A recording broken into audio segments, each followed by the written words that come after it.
Hi guys, today I have the privilege of sharing with you today's spiritual discipline, and we're going to start with the scripture, and that scripture is found in Psalms 95 verse 6, and it says, "Oh come, let us worship and bow down. Let us kneel before the Lord our Maker." Today we're going to be talking about the spiritual discipline of worship, and this scripture starts off with a call to worship. In this psalm, David is encouraging us to come and worship, bow down, and kneel before the Lord, our Maker. But before we go into the practicalities of how we develop this discipline of worship in our lives, perhaps it would be good to start with an understanding of what worship actually is. When we look at the definition of worship, we find that it is a feeling or expression of reverence and adoration. And that word reverence speaks of deep respect, whilst adoration speaks of deep love and respect. So when we talk about worshiping our King, we're talking about allowing that feeling and that expression of our deep love and respect for him to come forward. Now, worship is a response, and it's a response to who God is and what God has done. In other words, that feeling of deep love, that expression of deep respect that comes from us as we worship, is as a result of us understanding or seeing who God is and what God has done. As we learn more and more about who he is, as we experience more and more of what he has done and continues to do in our lives, worship begins to build up and pour out of us from our hearts. And as we worship, we turn our attention from ourselves and we focus our eyes on Jesus. So that in a nutshell is what worship is. It's responding to who God is and what he has done by expressing our deep love and respect to him. So why is this important? Aside from the call to worship that we see in Psalms, and we see many calls to worship in many places, we need to remember that worship is the primary thing we were created to do.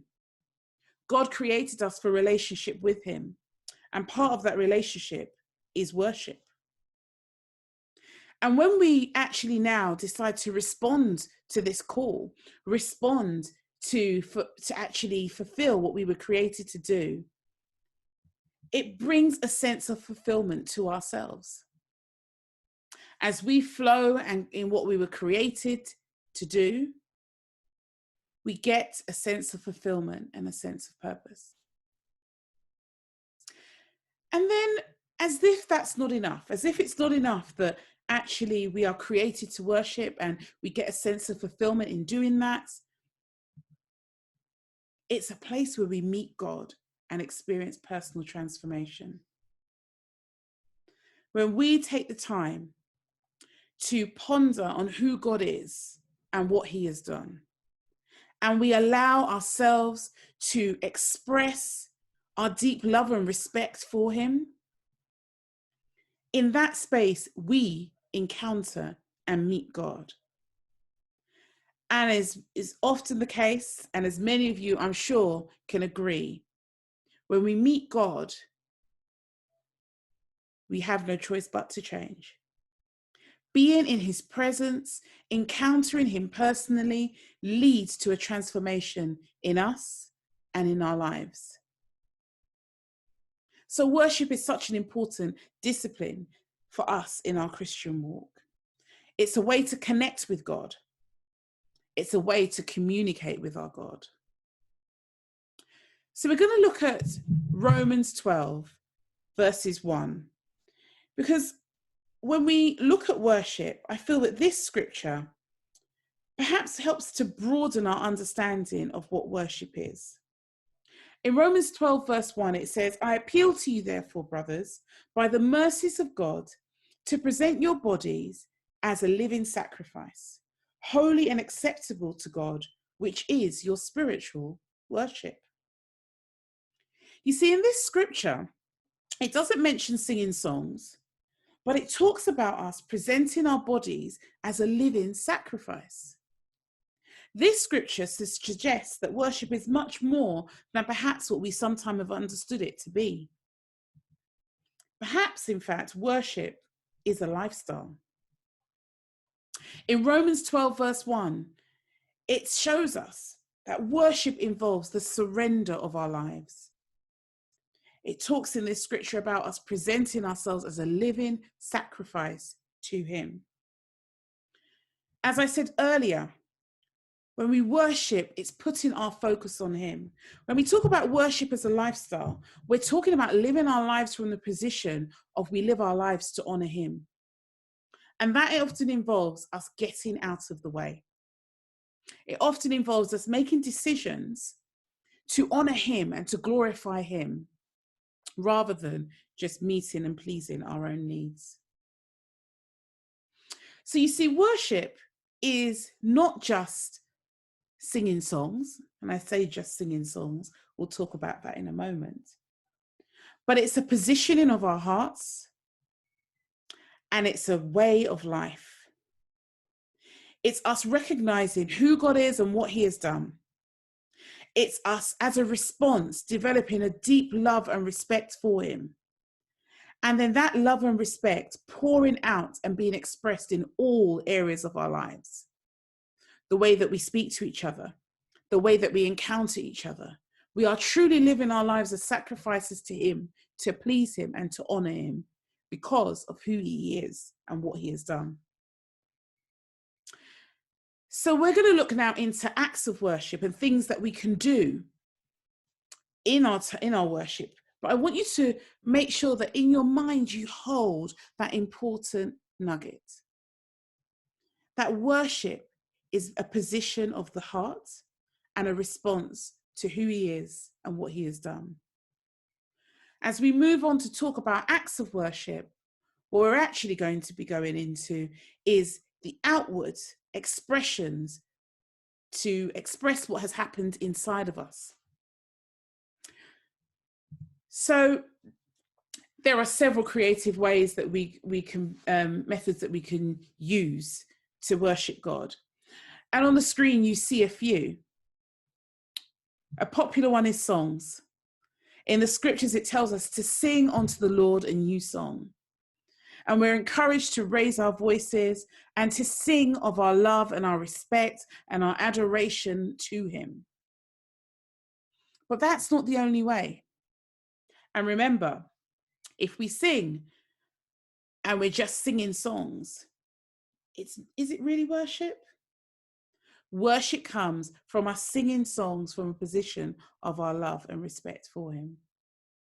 Music, the actual act of playing instruments, is another example that we see in the Bible of worship. We read in the Bible of people dancing before the Lord. Moving our bodies physically can be an expression of our worship. And in the scriptures, we see other things we can do physically, such as lifting our hands, laying on the floor. All of these being outward expressions of the inward position of our hearts. As we lift our hands, it can be an act of surrender, an act of saying, Lord, I surrender all that I am to you. As we lay on the floor, it can be an act of reverence. So worship can involve our whole body too. But those aren't the only ways. We can worship through art. There are many who worship God through painting and creating awesome pieces of artwork as an act of worship. Perhaps it's poetry. Perhaps it's just spontaneous words and prayer. So how does this play out practically in our lives today? As we live our lives in these interesting times of quarantine and social distancing, how do we develop this practice of worship in our lives? Well, I put it to you that in your homes, one of the ways can be playing worship music in your house. Now, playing the music itself is not an act of worship, but as you let the songs and the words wash over you, and you let them stir your heart as it reminds you of who he is and what he has done, it helps us to position ourselves to begin to respond to that and to worship him. Likewise, when we read his word, take time to pause and consider, what does this tell me about who he is and what he has done? And from that position, let yourself go into a time of worship. Perhaps when you go out for a walk, doing our daily access to the outside world, perhaps as you walk, take time to notice the trees, the plants, the fact that we can hear the birds much clearer than perhaps we used to. As we look at creation, it can once again bring us to a place of worship as we marvel at what he has done. So I encourage you to make the decision to develop this discipline of worship. It's an important aspect of how we connect with God. And it's something that can transform us in such an amazing way. So over the next week, over the next few days, I encourage you to take time to develop the discipline of worship. Put some music on in your homes. Take a moment to pause after your devotional times to respond to what you have learned about him.